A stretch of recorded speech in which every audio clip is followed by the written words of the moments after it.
خواجہ قطب الدین صاحب پہ بھی الزام لگتے رہے. ایک الزام یہ بھی لگا کہ قریب چلے گئے. ہوا کیا؟ جب بادشاہ مرید ہوا تو کہنے لگا حضرت جی میں نے بادشاہی نہیں کرنی, میں نے اب خانقاہ میں رہنا ہے. تو فرمایا بیٹا تو چھوڑ دے گا تو کوئی ظالم بیٹھ جائے گا. تو حضور پھر کیا حکم ہے؟ فرمانے لگے تو نے کرنی ہے. تو کہا حضور آپ وہ کہاں ہوتے ہیں, میں کہاں ہوتا ہوں, دل ہی نہیں لگتا. تو آپ فرمانے لگے میں ڈیرا اٹھا کے تیرے قریب لے آتا ہوں.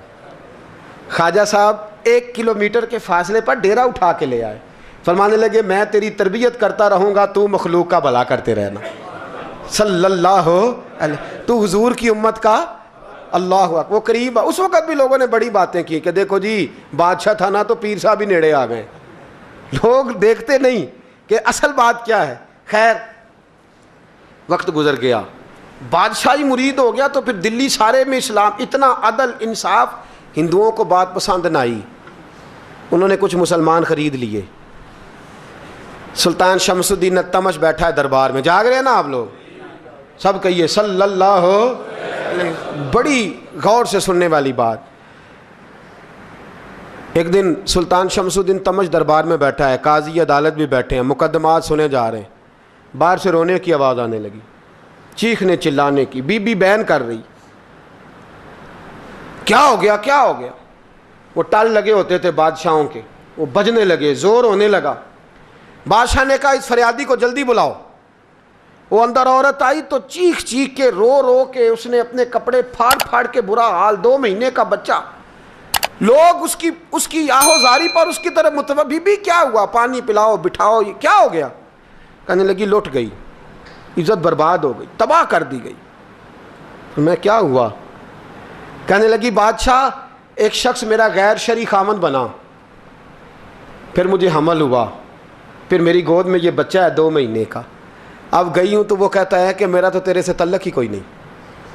بادشاہ کہنے لگے یہ سلطان شمس الدین تمش کی جگہ ہے, اور میں نے رسول اللہ صلی اللہ علیہ وسلم کے دین کے مطابق حکومت استوار کی ہے. کون ہے جو تیرے ساتھ؟ ابھی گردن نہ کاٹ دوں گا, بات کر کون ہے.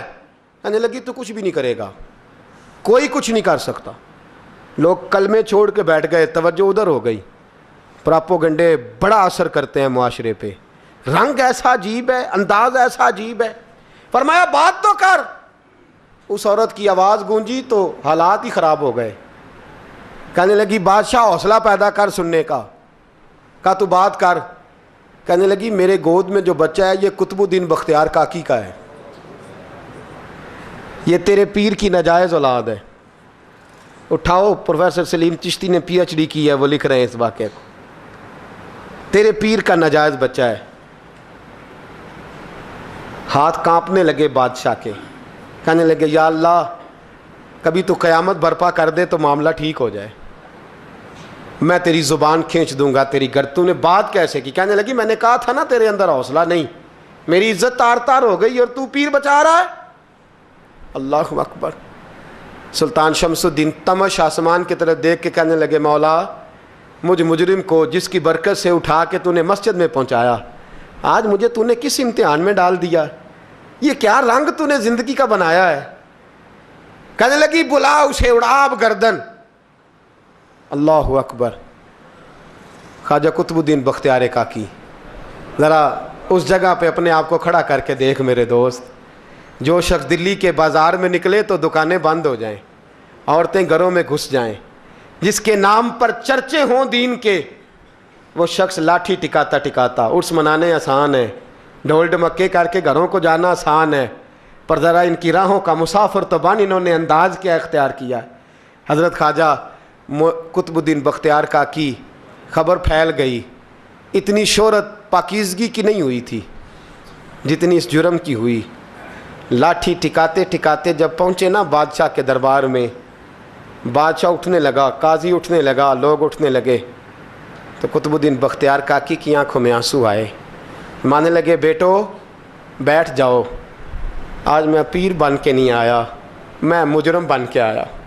اور کہا میرے مالک کا انصاف بھی دیکھو, دلی کا پیر آج دلی کی عدالت میں اپنے نا کردہ جرم کی صفائی دینے آیا ہے. بڑی لاٹھی پہ ٹیک لگائی. دلی کی گلیاں بھی روتی ہیں کہ یہ کیا رنگ, اللہ یہ تیرا کیا رنگ ہے.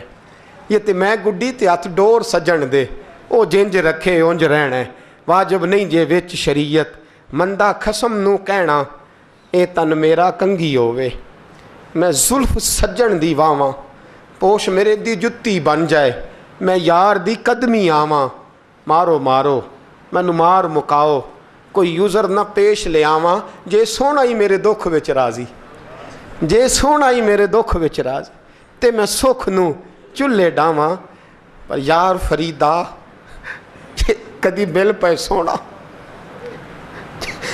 ਯਾਰ ਫਰੀਦਾ ਜੇ ਕਦੀ